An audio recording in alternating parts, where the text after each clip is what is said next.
So today's podcast is going to be for neurodivergence about working under capitalism from a perspective of a more progressive lens. Hello, everyone. Welcome back to the podcast. My name is Brittany Simon. I'm a full-time content creator. I am a YouTuber. I have 3 streams of income, and this is how I do it. If you are interested in being a full-time creative as a career, not just as a hobby, this pod is for you. It was a request over on my stream channel that I make this podcast today, and I'm very excited to do it. Now, if you don't know, this is my secondary channel where I've now been hosting my pods, but my pod actually used to live over on my stream channel. And my stream channel is my full-time income along with 2 other streams of income related to social media or content creation. Fun fact, one of the reasons I started a secondary channel was because YouTube was letting me know that I had 2 different kinds of audiences, people who love my pod and people who love my stream. And sometimes though they overlapped, they didn't always. So I started a secondary channel for the pod so the algorithm would pick it up and give it to the audience that most wanted to see it. And then of course over on the stream channel, I stream 5 days a week. So I am working like 6 to 7 days a week almost all of the time. I rarely take Saturdays off, though I try really hard to give myself a day off. I love my job. Those morning show hours to say like, you're crazy. And I'm going, no, I love that. In my life and in the life of a lot of people I know, we've had to work really hard to get where we are. And we still have to keep working. I will be working until I die. And even then I'll probably still be working in my grave unless they cremate me. That'll be fun. Now I'm really lucky because it took me 10 really rough years to figure out how to do this full time. And that was because of my philosophical relationship with work. So this is, and all of my work is philosophy through pop culture. So we usually use pop culture or trending topics to learn about ourselves. And work is one of the 3 big topics that people are the most interested in. Usually it's something like money, relationships, and mental health. This is a video on how to get rich. Dating, relationships, loneliness, isolation, mental health, all of these things are getting worse. Ever had one of those days where everything feels too much? Like your emotions are in the driver's seat and you're just hanging on for dear life. That's what life can feel like without emotional regulation. Money is important and it actually relates to those 2 things. I would say they all kind of relate to each other. Aside from the fact that mental health can often be a debilitating aspect of our day-to-day lives because, among many other things, there aren't often the kind of accommodations that we need to be offering for mental health in the same way there might be for physical health. And let's be clear, even as it pertains to physical health, we're usually not that accommodating either. Even if you are lucky enough to have health insurance, the extent to which that insurance covers mental health care is often extremely lackluster, if not totally non-existent. So whether it's ADHD, autism, and for me, since I struggled with undiagnosed autism, I was undiagnosed BPD until I was way older. I had so many problems growing up as a queer kid in a conservative home, even though I grew up in a very Republican conservative home that loved capitalism. And my dad was an entrepreneur with a very successful business.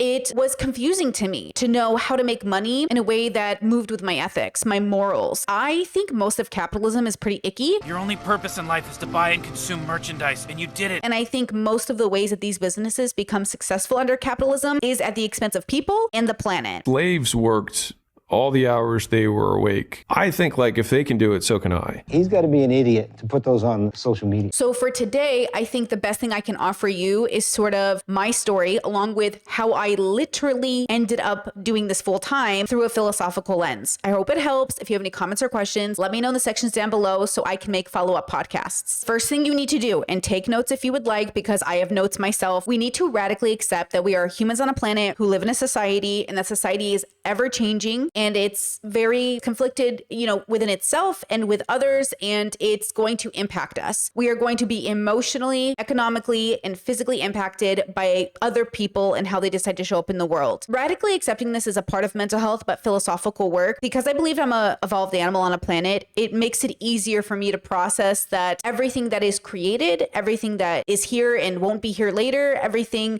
from people to things, it's easier for me not to have an attachment to everything while still being invested. I'm invested in the planet and in people and in things, but not enough that it comes at the expense of my mental health. If you're like me, you probably feel really bad right now that the world is suffering the way that it is. And I have to remember that I am a blip in history, which allows me to show up as that history, to know that one day I will die and people will look back and maybe they remember me and maybe they don't, but it doesn't matter. What matters is that right now I show up to the best of my ability in the most authentic way I can in in a reasonable way. So I am a YouTuber. I create content on philosophical perspectives. I actually am trying to create my own philosophy system. So it's in the works. It's kind of messy right now, but I'm working on it. And it's my little contribution to sort of the world. And again, if anybody remembers me, great. If nobody remembers me, also great. And I think this allows me to make work that I don't feel too attached to because I know it won't exist one day. I often say on my channel, like, if everything disappears, like everything disappears, because ultimately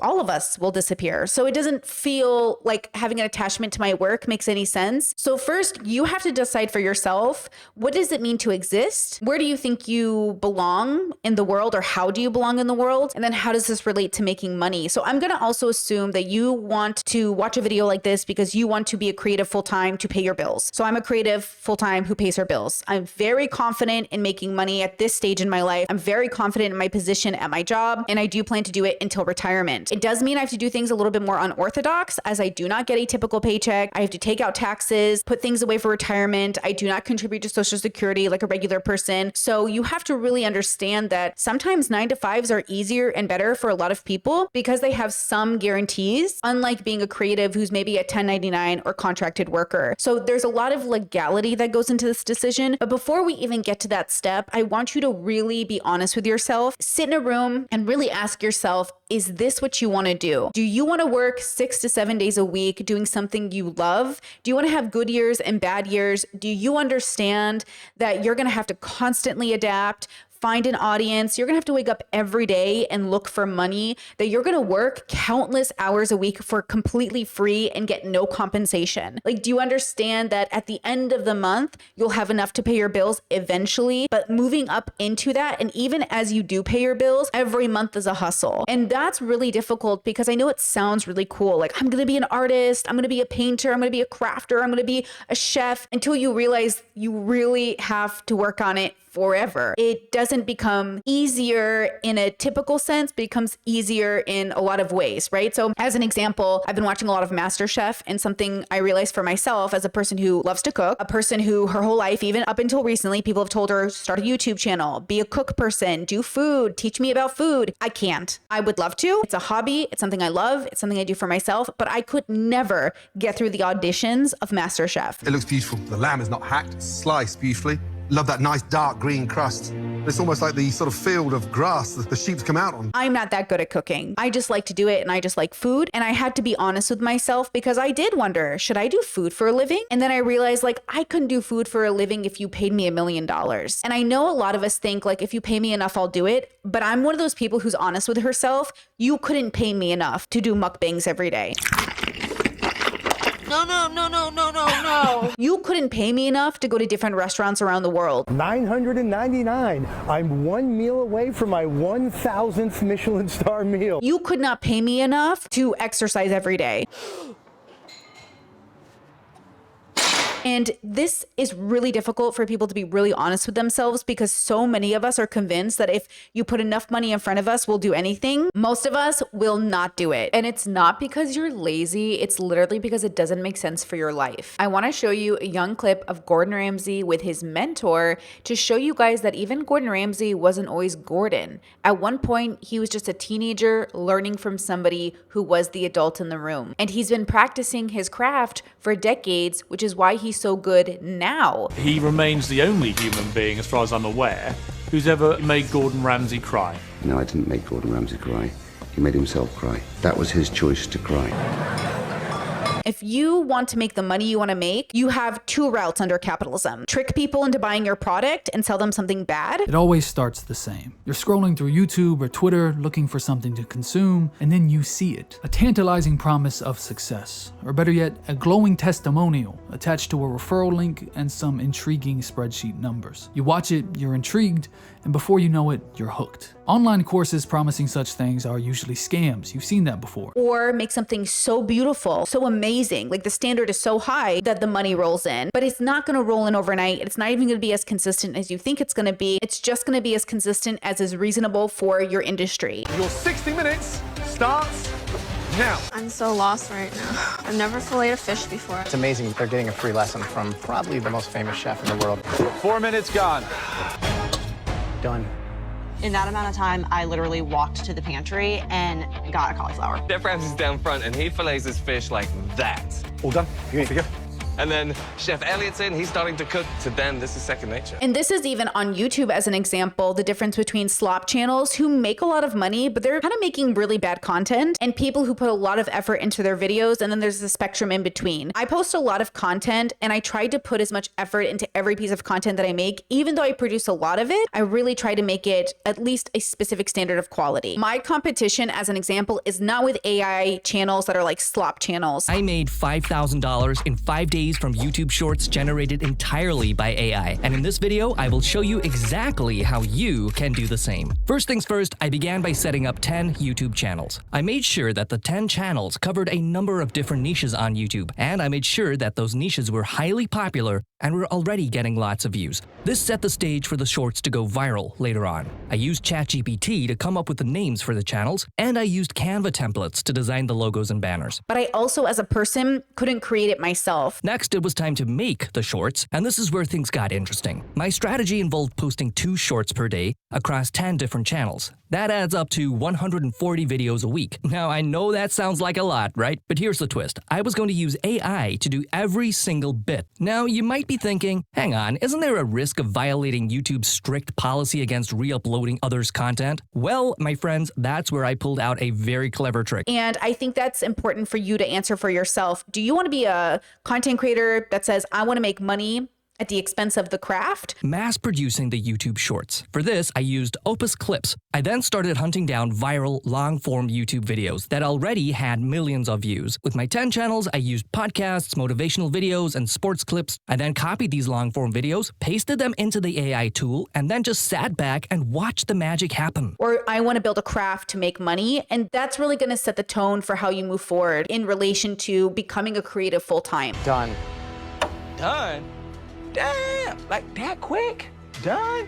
What class did you take? Crispy skin wild king salmon with some red beet threads, crispy golden beet watercress that's finished with lemon yogurt as well as a vanilla bean pistachio vinaigrette. Now, I'm going to assume that you do not want to make slop, so I'm going to push that to the side and assume you actually want to make something you're really proud of. So you need to sit in a room and be radically honest with yourself. You need to ask yourself a few questions, okay? And I've written them down here. Do I enjoy work? What's my relationship with it? Do I want to do it to survive? If I had $1 million, would I want to work? This is really important and goes back to this idea that if you put enough money in front of me, I'll do it. But do you want to work? Do you want to create? Do you want to show up every day? Do you want to set a schedule? Do you want to set a standard? You're going to have to want to do those things in order to become a creative full-time, because there's going to be a lot of bad years, a lot of good years. There's going to have to be a level of responsibility that you might not be able to handle if you're honest with yourself. And that's why even for people in my close family and friends who have like, oh, I want to do YouTube, maybe I'll do YouTube, they realize it's not for them, and they went a more traditional route and work for somebody else because they realize like they don't have the discipline to set a schedule and show up, that they can't produce content like that their heart isn't in it. You know what I mean? So I need you to be really honest with yourself and answer these questions. So now that you've answered those questions and you really, really want to be creative, there's no plan B. You're not going to go back to a typical job. This is what you're going to do. Now you have to make sure that you've picked the right craft to learn. Do you know who I am? You're Alvin Lung. You're a chef. You're an engineer. You're living my dream. Whatever the outcome is today, you need to cook. With Asian parents, you have 3 options: doctor, engineer, or get beaten. I ended up being an engineer. This is the one chance I have to escape what I studied for and actually do something I'm passionate about. Eric. I gained my dad's approval, and he's really proud of me. Or the right craft to perfect, or the right craft to dedicate your time to. So I chose YouTube. I had a multitude of options at one point in my life. As an example, I could have been a cosplayer, a full-time like S worker, or I could have done YouTube. Notice that they're all oriented around social media. I realized pretty early in my life, or maybe a little too late in my life, honestly, that I was never really going to be a 9-to-5 person. Though to be honest, I really tried a lot. I tried a lot to think, am I going to work for somebody else? But my dad always told me, Betsy, you can't work for somebody else. I just know it. And he was right. I work really well alone. own. I work really well at this job and I really, really love it. Like I said, I do it 6 to 7 days a week and I just really, really love it. So I dedicate my time to primarily YouTube. So my stream channel as an example and my podcast once a week. And I also part-time work on OF as an example because I have an aspirational goal of doing nude erotic art up until my elder years. I used to do like a lot of protests. I used to hang out in nudist communities.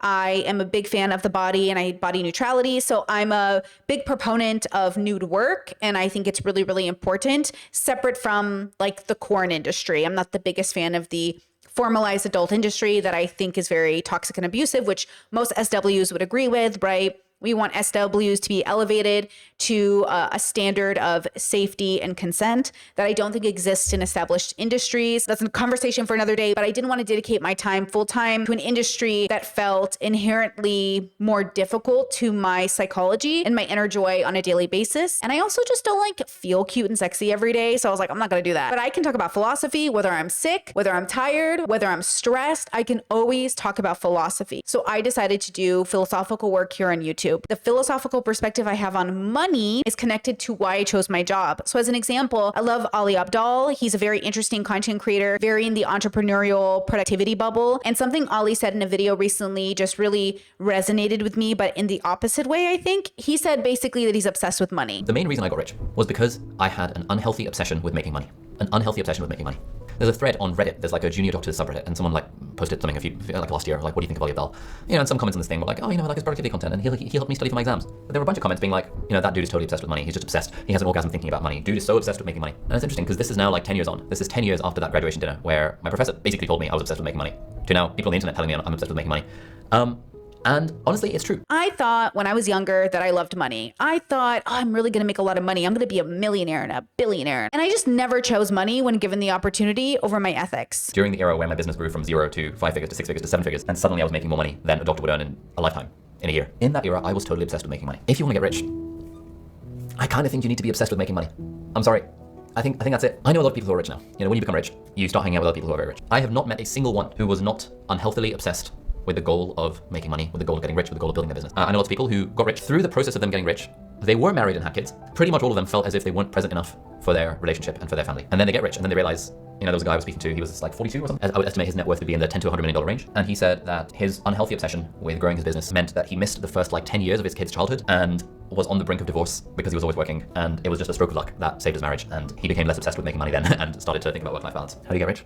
By having an unhealthy obsession with getting rich. I still, to this day, as a content creator, have so many opportunities to make money, and I always reject them, especially since I already make a full-time living. I don't make $1 million. I don't even make 6 figures. Sometimes, but not most of the time. But most of the time, I'm a slow and steady kind of girly. It pays my bills. I'm very confident that if I need to move, I can afford to. If I have to do things, I can afford to. But I also live within my means. And so I'm on this trajectory of living a very normal middle-class living. I just happen to be a content creator. I think there's an illusion that as a creative, you're going to be a rich creative. I just don't want to be a poor one. I want to be able to pay my bills. I want to be able to maybe every 5 years go on vacation. I want to be able to maybe buy a new piece of clothing that's made of quality every few years or take care of myself in different unique ways. But I'm not trying to like buy a Bugatti. I'm not trying to travel. I'm not trying to do anything extravagant. You know, it'd be nice if I could do that maybe, but my personality is actually pretty much a homebody personality. It's why I think I'm great as a YouTuber. I just like being at home. I like creating. This is really the hard part because I think sometimes when I was younger, I really thought I wanted to be a creative so I could have the freedom to live my life. But I realized I wanted the freedom to be a creative. So I turned creation into a job. So that way, instead of going to a job that pays me so I can do my hobby, I turned my hobby into a job so I could just do my hobby all the time. And it worked out. It worked out for me, but I really implore you to consider how slow and steady it's been. The moment I decided to find my niche and be serious about this being my absolute plan A, I had to also radically accept that I was never going to be rich. I was never going to be everyone's cup of tea. I was never going to do anything super mainstream. And I was always going to be a very acquired taste, not only because I'm autistic, but because the topic I chose to talk about is so not popular on YouTube. Unless you're doing the white boy debate bubble philosophy, faux philosophy stuff, like people do not actually usually love this content. But I find that the people who do are incredibly introspective, a really lovely audience to wake up to every day, and they are incredibly dedicated viewers. I've probably had some of the same people watching me for so long, and they've seen my ins and outs. They've seen me attempt to be different kinds of creators, only for me to land on this. And I think it's so obviously like the most perfect thing I could have done. But it took me a really long time to figure it out, because while I was figuring it out, I was having a mental health crisis. I was undiagnosed. I needed so much help. And once I got that help, and once I straightened up my mental health, it became so much easier to really create. You know, I saw a little bit of a TED talk on a TikTok, and she said, in this world where there's so much angst and anxiety, we're coming up with all of these ways to hustle our way out of it, and no one is talking about being a creative. We are a culture that is obsessed with optimization and productivity. We've got podcasts coming out of our asses about like how to, do breath work and be the best versions of ourselves. We're looking at meditation practices, sleep practices, exercise practices. How can we optimize and be the best versions of ourselves? And no one's talking about creativity. No one's talking about making stuff. It is the missing pillar of self-development. We need less consumption, more creation. For Brittany, being a creative is so important. I consider philosophy a form of art, and I do think that me trying to form my own philosophy, you can links in the description. It's a work in progress, but you can see kind of what I'm trying to do. It will probably take me 20 years of just honing in on this craft for it to be actually a presentable product. Doing YouTube is a part of that craft. Talking to people, learning to articulate myself, learning about people, being more empathetic, all of this stuff is philosophy. It's probably hard for people to see it as a craft because it's not a tangible item that I'm making, but I am making something. And one day it might be a tangible item, but realistically, it's the fact that I am working towards something, to be better at something, and I'm able to make a living doing it. That's really the key here. So I want you to really think about the standard of living you expect. How realistic are you with meeting that standard? And how reasonable is it for your needs? And I think about needs and wants as totally different things. I want you to consider what you need and what you want. Like I would want more money, maybe for skincare or a new wardrobe every so often. I don't need it though. What I need is food, water, shelter, and a way to retire. And that's my main focus. All of my focus is making sure I have what I need and doing it by being a creative. Everything else I want, like maybe that vacation or maybe that car or maybe that other thing, I just don't need those things. I want those things. I don't need them. If I needed those things, I would have to maybe rethink the way that I'm doing things and do it a little bit differently. I live in Croatia currently because I married a Croatian. So we don't need a car. We take the bus everywhere and it's pretty great. So maybe we change a few things. Like when I was doing YouTube full time, but I lived in Arizona, I had a car. It was paid off thanks to this job. I had a car that I paid insurance for and gas for, and I made it work, right? So there are changes that come with your needs and your wants. You need to figure out what you need and what you want. Need and want are just very different. Same with soft goals and hard goals. So example, I have a hard goal of making this my number one job, content creation in general. I'm willing to adapt, change websites, change formats, but I always want to make sure I'm being creative with ideas, philosophy work. This is how I want to show up in the world, right? Soft goals, 100,000 subscribers, maybe a certain amount of income, a little higher than I make now, but not necessary. Soft goals are things like maybe collabing with certain people, but they're not needed for me to be successful because I've already met my success goals. Work full time as a creative, in philosophy, accomplished. Everything extra is extra. And I don't know about you, but before I got my mental health together, my finances were very bad. And even after I got my mental health together, finances are just a completely different game. And I'm still learning and I'm still getting better. Thank goodness I married somebody who's really good at finances. And so together as a team, we're managing to be very strategic with how we're engaging with how we spend money and save money. And it's really made a difference. And I'm the breadwinner. I am the only person who works in this relationship. So I'm the only one who makes money. And we've really managed to up our quality of life by working as a team. And we're very happy with the results. But again, we as a unit talk a lot about our needs versus our wants. So we incorporated, all of that into the fact that I wanted to make my job sort of the main character of our life in terms of income, because it does take me so many days a week, and it is our dedication that my partner helps in any way that I need, from technology stuff to whatever else, to help make sure my career is the one we're focused on, because I actually want a career. So that's why you need to be honest with yourself. Do you want a career, or do you just need a job to pay your bills? Do you want your passion to be your job? Do you want to be a creative? It's okay if you don't. There's nothing wrong with wanting to work a regular job to pay your bills. That's really great. I just want you to be honest, because I think the world pressures us to want to do something, want to be an entrepreneur, want to work for ourselves. But working for yourself is really, really hard. And so you really got to be ready to face that. And you have to be ready to rely on yourself to stay disciplined. And I know that it can be a big struggle, especially if you're neurodivergent. It can just be so hard. But one of the freedoms of working for yourself as a neurodivergent person is you get to be at home. And you get to kind of have your neurodivergent meltdowns, or maybe call off when you need to, or maybe work a schedule that works better for you. So as an example, and this is really, really important, I have my own schedule, but I don't get to just work when I want, right? I don't get to actually pick my schedule, meaning work whenever I feel like it. I have to work whether I feel like it or not. But at least when I work, I really love the work that I do, and it makes it easy to show up. But I still have to show up. I work about 10 hours a day, 6 to 7 days a week. That's my schedule. And it's really great, and I really love it. And it's less hard than working a 9 to 5, but it's more hard than working a 9 to 5 if you're not really in it. If you're not really built to have your own business, it will be easier to work a 9 to 5. If you're not really built for a 9 to 5, it'll be easier to run a business. Gotta be honest with yourself, which one is easier for you. Choose the easier path and make it work. But it still is gonna be work. Guys, a dream job is still a job, okay? A dream job is still a job. And I know this watching my dad run his business successful for 30 plus years. There were good years and bad years. He chose a very good field, but it was hard. And there was like 3 years one time during the 08 crash where we had like no business. 3 years my parents went without a paycheck, and they somehow managed. I mean, they got into a lot of debt to save the house, to make sure that we were eating, to make sure everything was good. And they bounced back. Now they have a paid off home. They have financial security. They're heading towards retirement. Together as a unit, they had to adapt to the market and the economy shifting. I mean, it really is a big deal to work for yourself, because you are relying on yourself to bring in money. And what do you do during those years when they don't show up? Can't always account for all emergencies. This is why you have to be so radically honest about whether or not you really want to do this thing, because it's so easy to consume all this hustle culture,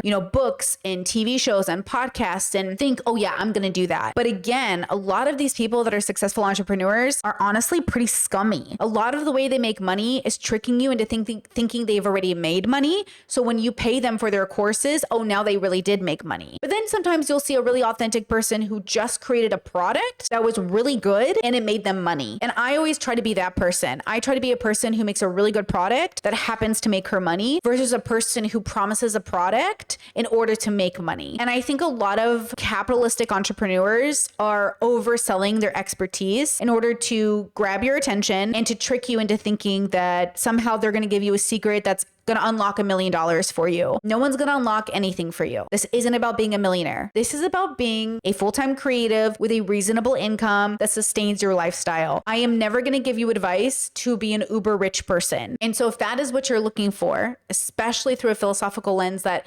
coincides with your values and ethics and morals, then it's all about being honest with yourself, so that honesty shows up through your work. Sometimes I feel like I see neurodivergents on the internet get really excited at creative opportunities, but forget they actually have to be good at the thing they want to do. I ran into this when I was really, really young, where sometimes I'd get so excited at the idea of running a business, doing something creative, that I would spend the time building the MySpace page or the Instagram page before I even had a product created. And then when I built the product, I wouldn't actually be skilled in it. I would just be good enough to pass it along, because when I would do something for myself, like make a scarf, check it out. Yes, I did make this scarf. People would say, oh my God, I love that scarf. Can you make me one? I'll pay you. And I got it into my head that if people are willing to pay me, maybe I should sell it. What I realized is that just because I like making scarves doesn't mean I should be a person who makes scarves for a living. I bought so much yarn at some point that even when I moved to Europe, I had to give so much of it away. And it was because I used to buy things almost to buy them instead of buying them to create something. And that was my almost like, call it ADHD, call it neurodivergency. I don't know what it was. It was almost like my excitement over buying the product, like the things to make the product, was more exciting than making the product. You have to be more excited to make the product than buying the things that it requires to make the product. Does that kind of make sense? Like, I am more excited over creating a podcast than I am at buying the editing software. But if you're more excited about the editing software than creating a finished product, maybe being an editor is more up your alley than being a content creator. So if you're a person who loves to buy crafts but doesn't ever get around to actually finishing a project, maybe you should be a personal shopper. I think sometimes we just get lost in the sauce of the excitement, but I want you to really focus in on what's the thing that you really love about this creative thing that you're so attracted to. What are you actually attracted to? What's the thing that pulls you towards it? And can you make a business off of it that works within your ethical framework? Now, this is even the hardest part. I got to adapt for the rest of my life part. Even after you decide to become a creative, what kind of creative within your niche are you going to even do? And this is so difficult because you might think to yourself, I'm going to do scarves. I'm going to do YouTube. I'm going to write books. Okay, but what kind? Who is your audience? Who are you selling this to? Who are you writing for? Who are you creating for? You are rarely going to get to be an artist that just creates and people love. You usually create for an audience. So you have to decide, are you dreaming about being a creative that is simply loved for what they create? Or are you creating for an audience? I am creating for an audience. I chose a subject matter that I liked, that I preferred over others, and I incorporate what my audience wants to see into the thing that I love. So we cover pop culture, like maybe Sabrina Carpenter isn't a topic that I would have covered on my own, but I incorporated it into my philosophical framework and was able to talk about it on stream. Makes me happy, makes my audience happy, and we all win. But if I was just making content because I was being like artistic, which I've tried, expected people to love it just because I did, yeah, that never happened for me. There's a reason why artists die poor. And like I said, I just don't want to die poor. I've had no money in my account. I've had overdraft fees. I've had $60,000 in credit card debt. I've been the girl looking for quarters on the sidewalk in order to buy lunch that day. Not a fan, was not a vibe. My 20s were very hard and I am not interested in recreating that. So I want to be basically middle class, stable, adaptable to the economy, but not overreaching, thinking I'm going to make 20 million a month. That's crazy. But also not interested in going back to where I was before, where it was like a huge struggle. So I want you to be really realistic with yourself. That's going to be the theme of today, guys. We got to be realistic about being a full-time creator because being a creative is just so difficult under capitalism and in a world where people don't have the money to buy your items. So as an example, I'm really lucky that the product I produce is traditionally free and people's watch time, their attention is how I make money. Though I will say I am fan funded, which I really, really appreciate. And I am so immensely grateful for my members and patrons because they really make this a reality for me. And realistically, if any of my streams of income went away, it would be pretty difficult. It would be really hard. I rely on all 3 streams of income to make sure I pay my bills every month. And I'm always aware that one of them could go away. And so I'm always thinking about, okay, what do we do if they go away? What if I wake up tomorrow and Patreon's gone? Or I wake up tomorrow and my channel's demonetized? Or I wake up tomorrow and I don't have any OF fans, right? Like, what do I do? And I'm always thinking about that. I'm preparing for it. I have to think about that because that's a part of my business model. I watch a girl who has a channel called Uncomfy. Hi, my name's Tammy. I'm an artist and small business owner, and today I want to share some harsh truths I've learned over the years. Some of these lessons I learned while I was in graphic design school, but the majority of them I learned through trial and error over these past 4 years of running my art shop. And she's really, really great. And something about her work that stands out to me is that she mostly made a career on doing handcrafted items and then pivoted kind of recently. She used YouTube as a billboard to bring people to her shop. And then now that she's transitioning out of handcrafted items to, I think, plushies and coloring books, I think is what she's doing now. I think that's so interesting. And I'll link her channel down below because I love watching her channel. Will always be an artist. I will always make things with my hands, but I just won't sell it anymore. I haven't lost the joy in making things, but I've lost the joy in making my handmade goods just to sell. I feel like this is a common occurrence when artists turn their art into their jobs, but yeah, it really did take the joy out of sculpting for me.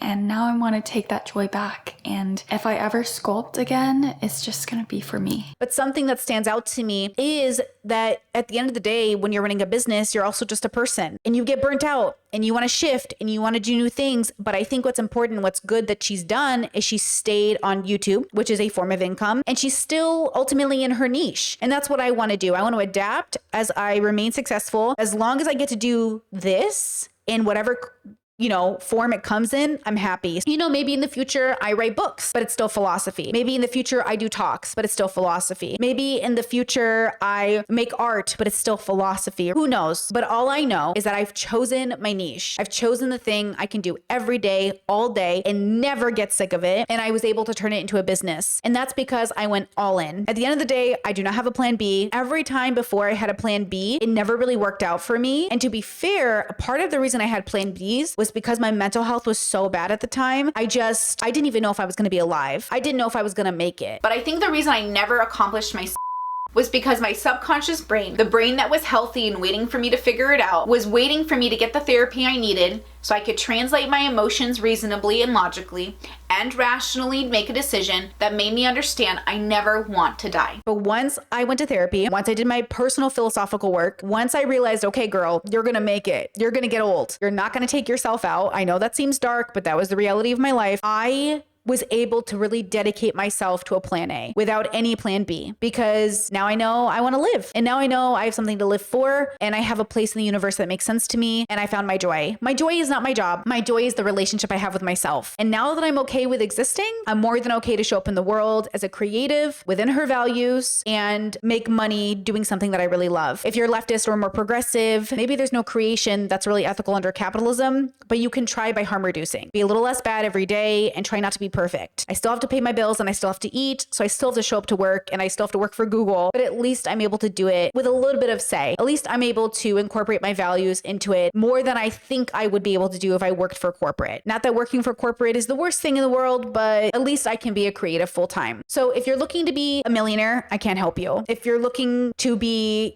famous, I can't help you. If you're looking to work one day a week and pay your bills, I can't help you. But I think this video can be helpful for people who are so close and just need that last minute bubble pop to have the realization of exactly what they need to move forward. I wish this video had existed for me when I was struggling, because I think all those entrepreneurial videos were helpful, but they weren't really helpful because none of them were coming from that sort of progressive lens. None of them really cared about the planet or sustainability or community. And I want to always care about those things more than anything, but also I need to pay my bills. So how do we pay our bills while living within our values? Make sure you know what your values are, because it's easier said than done. I think everyone has an audience out there in the world. I just think you have to find your niche, you have to find your audience, and you have to really be honest with yourself on whether or not this is something you really want to do or it's just something that sounds cool. Because a lot of things sound cool, but I'm telling you this right now, I am never going to be a drag queen or lead singer of a pop band. But as a kid, that really sounded cool. But as an adult, could never, ever be as skilled as those people in that niche. And so better to let the people who are dedicated to it do it than to waste your time doing something you were never meant to do. But YouTube, content creation, this is my drag queen. This is my lead singer of the band. I do it full time and I definitely pay my bills. And that is all I ever wanted. All right. With that said, like and subscribe, and I will see you guys for the next one. Bye-bye.